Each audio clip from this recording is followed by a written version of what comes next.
اس لیے رسول اللہ صلی اللہ علیہ وسلم نے صحابہ کرام کو یہ راز سمجھایا تھا، جب انسان کی نیت خالص ہو،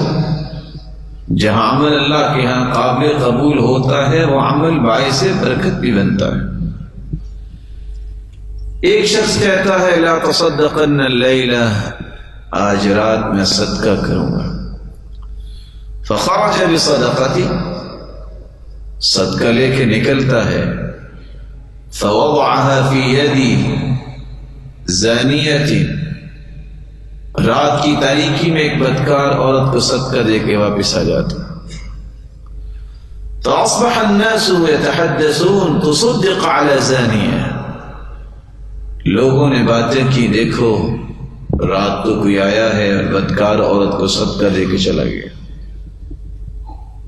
پھر وہ کہتا ہے لا تصدقن اللیلہ، اللہ تو جانتا ہے تیری رضا کے لیے میں نے صدقہ کیا، آج رات میں پھر صدقہ کروں گا۔ فخرج بصدقته فوضعها في يد سارق، دوسری رات نکلا اور چور کو صدقہ دے کے واپس آ گیا۔ لوگوں نے پھر باتیں کی،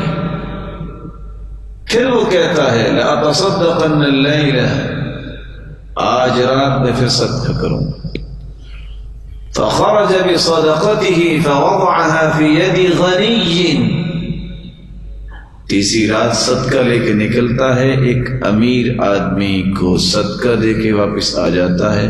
ہو سکتا ہے وہ چہل پہل کر نکلا ہوا۔ لوگوں نے پھر باتیں کی،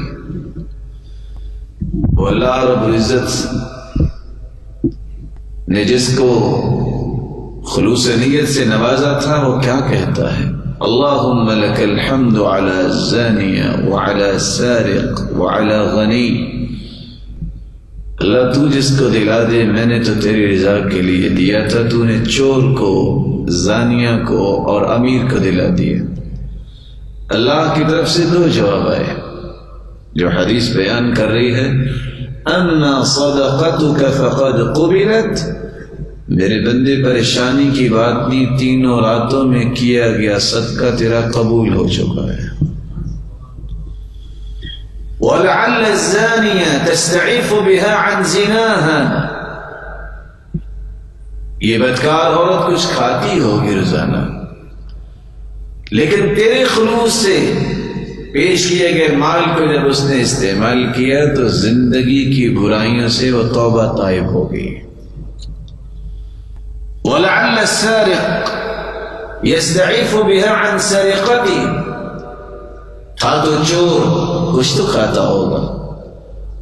لیکن آج تیرا مال جب اس نے استعمال کیا ہے زندگی کی چوریوں سے توبہ طائب ہو گیا۔ وَلَعَلَّ الْغَنِيَّ يَعْتَبِرُ فَيُنْفِقُ مِمَّا آتَاهُ اللَّهُ، یہ تھا تو غنی لیکن بخیل تھا،